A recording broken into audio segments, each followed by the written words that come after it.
बात करेंगे हम लोग इसकी difference between in instantaneous speed and velocity.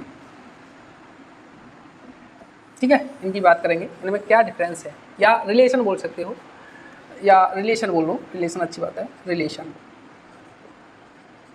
Between in instantaneous speed and in instantaneous velocity. ठीक है ना। अब देखो मैं एग्जांपल से लेता हूँ। सपोज ये क्या है, ये टाइम t है, ये क्या है delta t plus delta t, और ये कैसा है डेल्टा t टेंस टू 0 की बात कर रहा हूँ, यानी कि ये जे डेल एक्स है ना, डेल एक्स है, दिस इज द डिस्प्लेसमेंट। तो आप यहाँ बात करोगे, मैं एक पॉइंट पे बात कर रहा हूँ, ये डेल्टा t टेंस टू 0 है, इसका मतलब ये दोनों एक ही पॉइंट पर हूँ सब। ठीक है,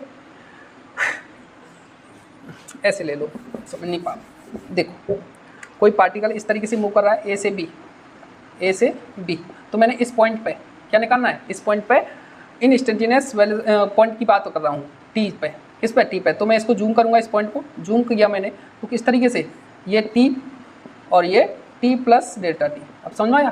तो लगभग ये D x vector displacement, cover displacement, और ये डेल्टा टी जो कैसा है, यहाँ पर जो डेल्टा टी है, ये डेल्टा टी कैसा है टेंस टू 0, तभी तो एक पॉइंट की बात होगी जब डेल्टा टी टेंस टू 0 होगा, ये आप समझ रहे होंगे।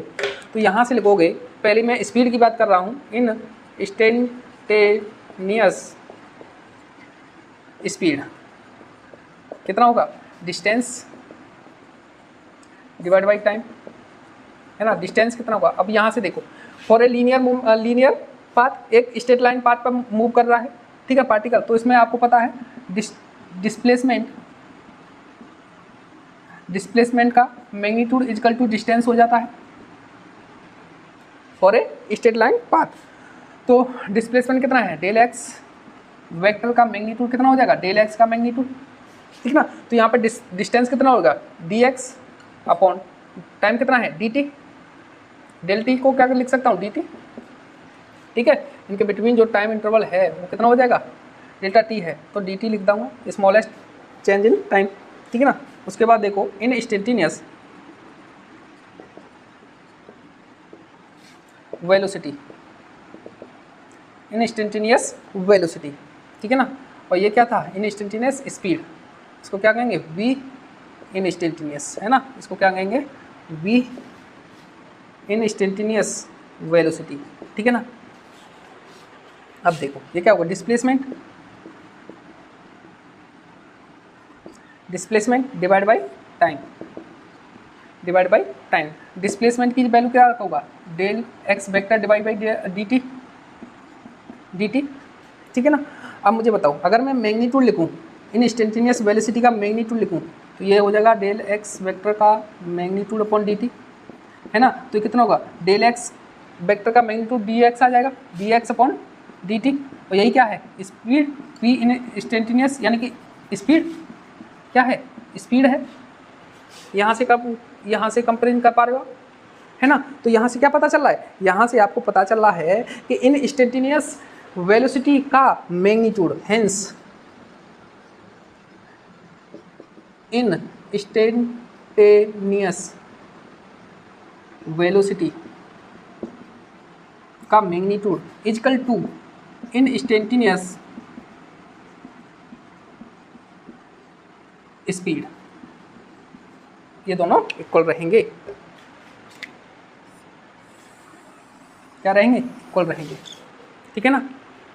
इसको कैसे याद रखेंगे, इस तरीके से याद रखेंगे, v vector in instantaneous mod equal to v in instantaneous, this is the speed, this is the velocity, simple. अगर इस चीज़ को ऐसे भी लिखा है उसने, v वेक्टर का मॉड इक्वल टू v, तब भी ये इन इंस्टेंटेनियस है। जब तक वो एवरेज ना बोले कि वेलोसिटी कैसी एवरेज, तब तक कुछ ना बोले वेलोसिटी के बारे में, तब हम क्या मानेंगे, इन इंस्टेंटेनियस वेलोसिटी मानेंगे या इन इंस्टेंटेनियस स्पीड मानेंगे। जब तक वो एवरेज ना बोले, तब बोलेगा तभी एवरेज लेना है, नहीं बोला है तो इन इंस्टेंटेनियस ही रहेगा, ठीक है ना। अच्छा, अब बोले कि ये तो एक ही केस स्ट्रेट लाइन पर है, अगर पाथ किसी भी कर्व पाथ पे मूव करे तो मैं बात कर रहा हूँ, ठीक है। अब कर्व की बात करें, this is the most important topic. मैं एक सेकंड केस ले लेता हूँ, ये ले लेता हूँ, पहला ये वाला केस डालेना ए पॉइंट पे, when particle move on straight path. ठीक है, ये पहला केस था। अगर मैं दूसरा बात करूं, दूसरे केस की बात करता हूं, ठीक है, यहाँ से ये क्लियर हुआ। ठीक है, यहाँ से डिस्प्लेसमेंट का मैग्नीट्यूड इक्वल टू डिस्टेंस हो जाएगा क्योंकि स्ट्रेट लाइन पाथ मूव कर रहा है। ठीक है, तो वहीं से कॉन्सेप्ट लगा के ये आया। ठीक है ना, अब मैं चलता हूँ आगे। देखिए, अब ये वाला टॉपिक है, सेकंड वाला केस लूँगा, इसको आप फील कीजिएगा। फील क्या कीजिएगा? फील। अच्छी चीज़ है समझने के लिए, एक कॉन्सेप्ट है, बहुत धांसू तगड़ा कॉन्सेप्ट है इसके पीछे। देखिए, मैं बी वाला पॉइंट ले लेता हूँ। B, if particle move on a circular path, circular path. अब मुझे ये बताओ, जब कोई पार्टिकल है, यहाँ से पार्टिकल है, एक सर्कुलर पाथ पर मूव कर रहा है इस तरीके से। ठीक है, this is the radius R, सीधा रेडियस आर। तो अगर ये टी टाइम पर यहाँ पर है, ए पॉइंट पर है, ठीक है ना, अगर यहाँ पहुँच गया वो टी प्लस डेल टी पे है, ठीक है ना, तो ये बताओ मुझे, पार्टिकल यहाँ से मूव कर रहा है, यहाँ से इस तरीके से, और ये मूव कर रहा है इस तरीके से, तो ऐसे मूव करेगा तो ये क्या कर रहा है? ये एंगल कवर कर रहा है, एंगल रोटेट कर रहा है ना। इस रेडियस को देखो, रेडियस क्या कर रही है? पार्टिकल के साथ मूव करके एंगल रोटेट कर रही है। इसका मतलब जैसे ही यहाँ पहुँचेगा तो ये एंगल रोटेट कर लेगा कितना? सपोज करो थीटा, सपोज करो थीटा। और इसका जो पार्टिकल है ये कितनी लेंथ, ये आर्क होगी, मैं आर्क ले लेता हूँ, एस क्या होगी? आर्क होगी। यानी कि थीटा जैसे जैसे पार्टिकल इस तरीके मूव करेगा तो रेडियस एंगल रोटेट करेगी, इस तरीके से एंगल रोटेट करेगी, ठीक है। और ये क्या होगी? डिस्टेंस कवर करेगा। तो this is the arc, this is the arc, R क्या है? एस, और ये this is the angle, this is the radius. तो आपको पता है angle, angle is equal to arc divide by radius, ठीक है ना, डिवाइड बाई रेडियस एंगल। तो यहाँ से आर की वैल्यू निकाल सकते हो आप, arc divide by angle, arc divide by radius is equal to arc कितना है? एस, और यहाँ से आप लिख सकते हो एंगल कितना है? थीटा, इतना लिख सकते हो। लेकिन ध्यान देना, सपोज ये 2 सेकंड पे पहुँचा और यहाँ टाइम हो गया 2.3 सेकेंड, 2 से 3 सेकेंड, यानी 1 सेकेंड का टाइम इंटरवल हो गया। लेकिन टाइम इंटरवल हो गया जैसे सिर्फ सोचो, मैंने यहाँ से यहाँ तक, यहाँ था t इजकल टू 2 सेकेंड, यहाँ था t इजकल टू 2 सेकेंड, और यहाँ सपोज करो, यहाँ ले लो suppose t is equal to 3 second, तो 3 सेकेंड, तो टाइम इंटरवल कितना हो गया? टाइम इंटरवल हो गया आपका 3 - 2 यानी कि 1 सेकेंड, 1 सेकेंड। यानी कि आप इस आर्क, इस रेडियस ने इस पार्टिकल के साथ मूव करके 1 सेकेंड के अंदर थीटा एंगल कवर किया, थीटा एंगल रोटेट किया, 2 से इसमें 2 का 2.5 ले लो, 2.5 सेकेंड, तो 2.5 सेकेंड में यहाँ कहीं पे पहुँचेगा, ये यहाँ कहीं पहुँचेगा 2.5 पे, सपोज यहाँ पर 2.5 सेकेंड पे। अगर मैं और छोटा कर दूँ, और छोटा कर दूँ तो यहाँ पर आ जाएगा। तो अगर ये 2.5 पे यहाँ पर, अगर ये पहले वाला theta t is equal to 3 second पे पहुँचा, थीटा 1 है, अगर मैंने और टाइम इसको कम कर दिया 2.5 सेकेंड, तो ये थीटा 2 है, ठीक है। तो जैसे से आपको पता चल रहा है कि यहाँ से पता चल रहा है theta 1 greater than theta 2, greater than theta 2, लेकिन यहाँ से पता चल रहा है थीटा 1 डेल्टा टी, यानी कि डेल्टा, इन दोनों के बिटवीन जो टाइम इंटरवल है वो ग्रेटर है डेल्टा t2, ये डेल्टा t2 ले लेता हूँ मैं, ठीक है ना, ये डेल्टा t2 है। तो जैसे से टाइम इंटरवल आप कम कर रहे हो तो एंगल भी छोटा होगा, एंगल भी छोटा होगा कि नहीं? अरे होगा कि नहीं? अगर मैंने इस एंगल को, सॉरी इस टाइम इंटरवल को, आपको पता चला जैसे जैसे मैं टाइम इंटरवल क्या कर रहा हूँ, कम कर रहा हूँ, उस तरीके से एंगल भी कम कवर करेगा। तो अगर मैं टाइम इंटरवल बहुत ही छोटा ले लिया, कैसे ले लिया? बहुत ही छोटा, इफ ध्यान से समझो, if delta T tends to 0, then क्या हो जाएगा? Delta T tends to 0। अगर मैं इस कर्व की बात करूँ इस तरीके से, यहाँ से, तो यहाँ पर है, यहाँ पर है, ये t है, ये t प्लस डेल्टा टी है। तो अगर मैं ये एंगल लेता हूँ, यहाँ से कवर करता है, पार्टिकल इस तरीके से मूव कर रहा है, इस तरीके से, तो ये ds कवर करता है डिस्टेंस, और जो एंगल, जो रेडियस r है, वो एंगल कवर करती है d थीटा, कितना? d theta. अगर ये डेल टी कैसा है? टेंस टू 0 है, अप्रोच कर रहा है 0 को, बहुत ही छोटा हो गया, यानी कि बहुत ही कम समय के लिए ये कितना एंगल कवर करेगा? टेंस टू 0, बहुत ही छोटा एंगल, बहुत ही छोटा एंगल, क्योंकि टाइम ही आपने इतना दिया है, बहुत ही कम, बहुत ज़्यादा कम, इसलिए एंगल भी बहुत ही छोटा होगा, लगभग 0 होगा। हेंस डी थीटा कैसा होगा? लगभग 0। लगभग लगभग जीरो। यहाँ से आप रेडियस निकालोगे, radius is equal to D S, R का कितना है D S upon D theta. लेकिन आपको पता है यहाँ से for delta T tends to zero, ये कैसा है लगभग जीरो। और आपको पता है finite value divide by zero क्या सही आती है इनफाइनाइट, क्या हो जाता है इनफाइनाइट, क्या हो जाता है इनफाइनाइट। यानी कि रेडियस लगभग कैसी आ गई इनफाइनाइट आ गई, कैसी आ गई इनफाइनाइट आ गई रेडियस। यानी कि ये पार्टिकल जब सर्कुलर पाथ पर मूव कर रहा है ना, जब time interval tends to zero बहुत छोटा जाए, लगभग टेंस टू जीरो हो जाए, यानी कि जीरो को अप्रोच करने लगे, तब एंगल बहुत ही छोटा होगा, जिसकी वजह से उसकी रेडियस आएगी डी एस की, रेडियस जो आर्क होगी उसकी रेडियस आएगी वो इनफाइनाइट होगी। और इनफाइनाइट रेडियस किसकी होती है एक स्ट्रेट लाइन की। इसका मतलब विच रिप्रेजेंट, ये जो इनफाइनाइट रेडियस आ रही है which represent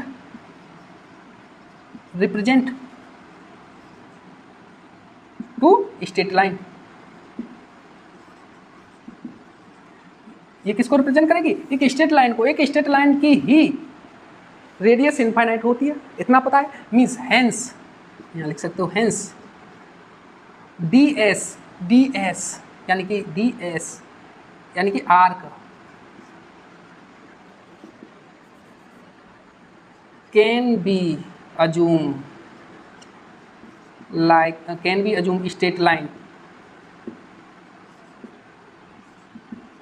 straight line for delta T tends to zero. जब delta T tends to zero है तब जो डी एस जो आर्क है उसे वो कैसे अज्यूम कर सकते हो आप एक स्ट्रेट लाइन, क्योंकि उसकी रेडियस कैसी आ रही है लगभग इनफाइनाइट आ रही है, और इनफाइनाइट एक स्ट्रेट लाइन की रेडियस होती है। और अभी आपने इससे पहले वाला केस पढ़ा था जब पार्टिकल एक स्ट्रेट लाइन पर पाथ पर मूव कर रहा था, तब आया था आपका क्या आया था v वेलोसिटी का इनस्टेंटेनियस वेलोसिटी का mode is equal to instantaneous speed, ये आया था किसके लिए एक स्ट्रेट लाइन के लिए। लेकिन यहाँ भी तो जब delta T tends to zero है तब पार्टिकल कैसे स्ट्रेट लाइन पर ही पाथ कर मूव कर रहा है, और इनस्टेंटेनियस वेलोसिटी या स्पीड फाइंड करते हैं तब कंडीशन ही यही है कि डेल्टा टी जीरो हो। इसका मतलब ये भी एक इनस्टेंटेनियस के लिए डेल्टा टी सेटिस्फाई होना चाहिए, और डेल्टा टी हो रहा है तो इसका पाथ भी कैसा हो जाएगा एक स्ट्रेट लाइन, जो कि अभी इसके लिए एक केस आपने अभी प्रूव कर चुके हो। ये आपको क्लियर होना चाहिए, याद होना चाहिए, और ये सब क्लियर कॉन्सेप्ट भी आपको समझ में आना चाहिए। क्लियर हुआ कि नहीं? बहुत धांसू टॉपिक कॉन्सेप्ट है, ये समझने की कोशिश करो, ठीक है? ओके, याद रखिए ये क्वेश्चन पूछता है, मैं यहाँ पे इनस्टेंटेनियस की बात कर रहा हूँ, क्लियर? अब बात करता हूँ मैं रिलेशन बिटवीन एवरेज स्पीड और एवरेज वेलोसिटी के बारे में, ठीक है? अब देखिए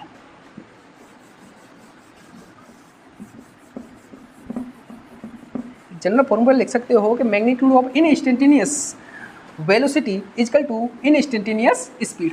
लेकिन अब बात करेंगे आप एवरेज, यहाँ बात करोगे relation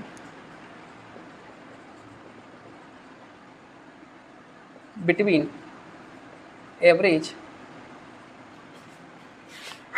speed and average velocity,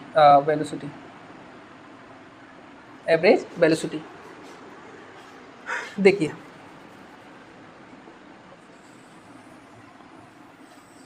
जब पार्टिकल एक स्ट्रेट लाइन पर पाथ पर मूव कर रहा है तब क्या हो जाएगा डिस्टेंस इजकल टू डिस्प्लेसमेंट के इक्वल हो जाएगा। जब कर्व पे मूव कर रहा हो, जब किस पे कर रहा हो कर्व पे मूव कर रहा हो, यहाँ से ए से यहाँ बी तक पहुँचा है, तो यहाँ क्या हो जाता है डिस्टेंस ग्रेटर देन डिस्प्लेसमेंट के मैग्नीट्यूड, ठीक है? इतना आपको क्लियर है, ये सब पहले ही हम लोग पढ़ चुके हैं। स्ट्रेट लाइन है तो डिस्प्लेसमेंट का मैग्नीट्यूड डिस्टेंस के इक्वल रहेगा। अगर कर्व पाथ पर मूव कर रहा है तो जो डिस्टेंस होगी ग्रेटर देन डिस्प्लेसमेंट के मैग्नीट्यूड, ठीक है? अच्छा, तो आपको पता है वी एवरेज स्पीड की बात कर रहा हूँ मैं, ठीक है? स्पीड, तो वी एवरेज क्या हो जाएगा? वी एवरेज हो जाएगा डिस्टेंस डिवाइड बाई टाइम। अब मैं यहाँ बात करूँ एवरेज वेलोसिटी, यानी कि वी एवरेज वेलोसिटी हो जाएगा आपका डिस्प्लेसमेंट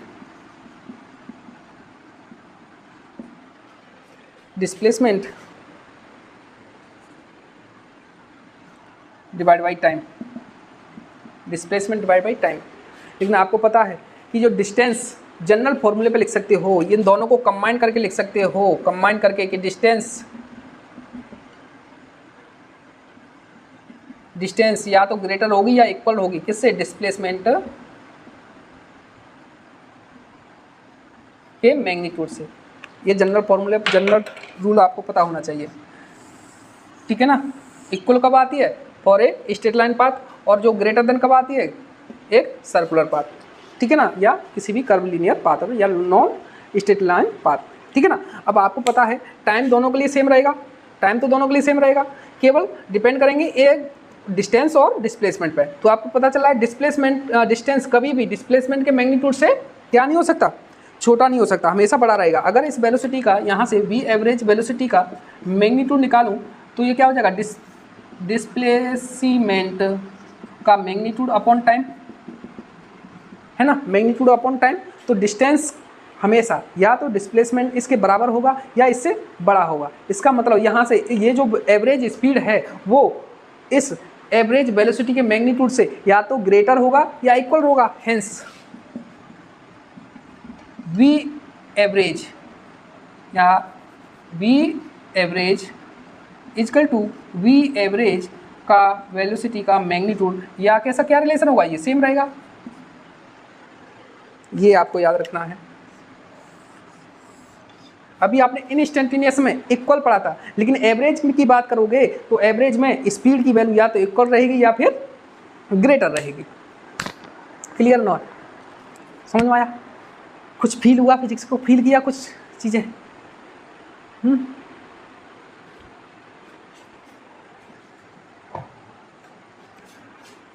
तो यहाँ पे आपकी जो वेलोसिटी की जो भी कहानी थी, स्पीड की कहानी थी, वो ख़त्म होती है। इससे आगे और भी इंटरेस्टिंग टॉपिक आने वाले हैं। इससे आगे वाली वीडियो में आप देखोगे जो इंटीग्रेशन है, ठीक है ना, क्या होता है और उस इंटीग्रेशन की हमको इस फिजिक्स में क्यों नीड पड़ी, ठीक है। उससे अगली वीडियो आप लोग देखोगे डिफरेंशिएशन क्या होता है और उस डिफरेंशिएशन की हमको इस फिजिक्स में क्यों नीड हुई, ठीक है ना। उसके लिए नेक्स्ट वीडियो के लिए वेट कीजिए, बहुत अच्छे अच्छे कॉन्सेप्ट आने वाले हैं आपके लिए, तो आप कंटिन्यू बनाए रखिएगा, ठीक है ना। और जो भी बच्चा है, अगर किसी ने, देखिए एक हम लोग पढ़ाते हैं, देखिए मैं यहाँ पे एक कोचिंग में ही टीचिंग कराता हूँ, बच्चों को प्रिपेयरिंग कराता हूँ। तो वहाँ से टाइम निकालने के बाद यहाँ नाइट में या दिन में जैसे भी टाइम अरेंज करके मैं आपके लिए वीडियो बनाता हूँ, ठीक है ना। और आपको अच्छी चीज़ें भी बताता हूँ, कॉन्सेप्ट अच्छे बनाता हूँ, फिजिक्स को स्ट्रॉन्ग करने की कोशिश करता हूँ। तो प्लीज़ मेरी एक रिक्वेस्ट है कि जब मैं ये रात में 2 बजे 2:30 बजे आपके लिए वीडियो बना रहा हूँ, उसके लिए मुझे भी तो कुछ मोटिवेशन चाहिए।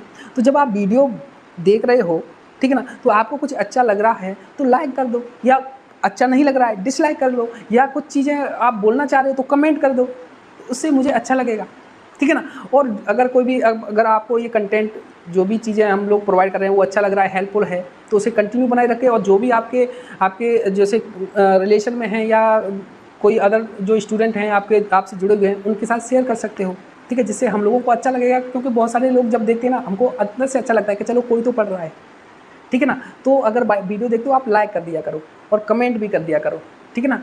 ओके, मिलते हैं नेक्स्ट वीडियो में।